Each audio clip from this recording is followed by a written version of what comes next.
भगवते वासुदेवाय। दोस्तों, जैसा कि आप जानते हैं, अगहन मास चल रहा है। इस मास में किए गए व्रत एवं त्योहारों का विशेष महत्व होता है।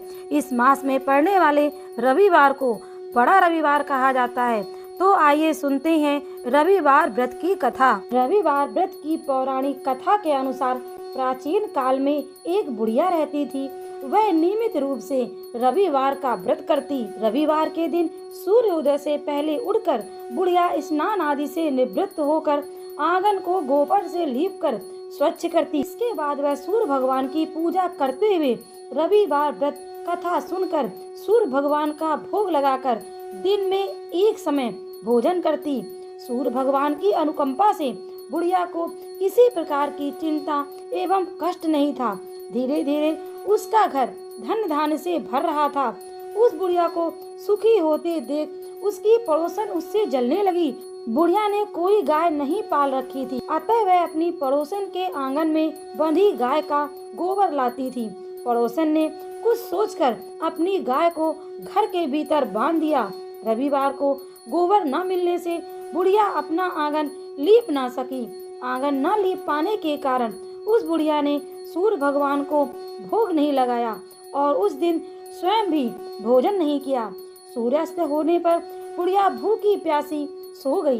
प्रातःकाल सूर्योदय से पूर्व उस बुढ़िया की आंख खुली तो वह अपने घर के आंगन में सुंदर गाय और बछड़े को देखकर हैरान हो गई।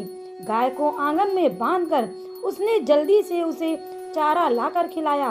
पड़ोसन ने उस बुढ़िया के आंगन में बंधी सुंदर गाय और बछड़े को देखा तो वह उससे और अधिक जलने लगी। तभी गाय ने सोने का गोबर किया। गोबर को देखते ही पड़ोसन की आंखें फटी की फटी रह गईं। पड़ोसन ने उस बुढ़िया को आसपास न पाकर तुरंत उस गोबर को उठाया और अपने घर ले गई तथा अपनी गाय का गोबर वहां रख आई। सोने के गोबर से पड़ोसन कुछ ही दिनों में धनवान हो गई। गाय प्रतिदिन सूर्योदय से पूर्व सोने का गोबर किया करती थी और बुढ़िया के उठने के पहले पड़ोसन उस गोबर को उठाकर ले जाती थी। बहुत दिनों तक बुढ़िया को सोने के गोबर के बारे में कुछ पता ही नहीं चला। बुढ़िया पहले की तरह हर रविवार को भगवान सूर्यदेव का व्रत करती रही और कथा सुनती रही। लेकिन सूर्य भगवान को जब पड़ोसन की चालाकी का पता चला तो उन्होंने तेज आंधी चलाई। आंधी का प्रकोप देखकर बुढ़िया ने गाय को घर के भीतर बांध दिया। सुबह उठकर बुढ़िया ने सोने का गोबर देखा तो उसे बड़ा आश्चर्य हुआ। उस दिन के बाद बुढ़िया गाय को घर के भीतर बांधने लगी।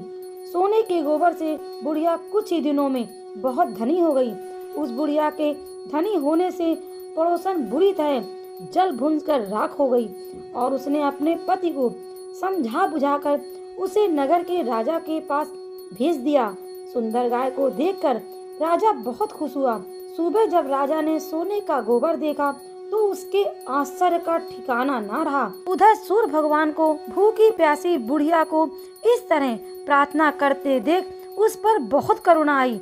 उसी रात सूर्य भगवान ने राजा को स्वप्न में कहा, राजन, बुढ़िया की गाय व बछड़ा तुरंत लौटा दो, नहीं तो तुम पर विपत्तियों का पहाड़ टूट पड़ेगा, तुम्हारा महल नष्ट हो जाएगा। सूर्य भगवान के स्वप्न से बुरी तरह भयभीत राजा ने प्रातः उठते ही गाय और बछड़ा बुढ़िया को लौटा दिया। राजा ने बहुत सा धन देकर बुढ़िया से अपनी गलती के लिए क्षमा मांगी। राजा ने पड़ोसन और उसके पति को उसकी इस दुष्टता के लिए दंड दिया। फिर राजा ने पूरे राज्य में घोषणा कराई कि सभी स्त्री पुरुष रविवार का व्रत किया करें। रविवार का व्रत करने से सभी लोगों के घर धन धान्य से भर गए। राजा के राज्य में चारों ओर खुशहाली छा गई। स्त्री पुरुष सुखी जीवन व्यतीत करने लगे तथा सभी लोगों के शारीरिक कष्ट दूर हो गए। बोलो सूर्य भगवान की जय। यदि आपको यह वीडियो पसंद आया हो तो वीडियो को लाइक करें, शेयर करें और सब्सक्राइब करना न भूलें।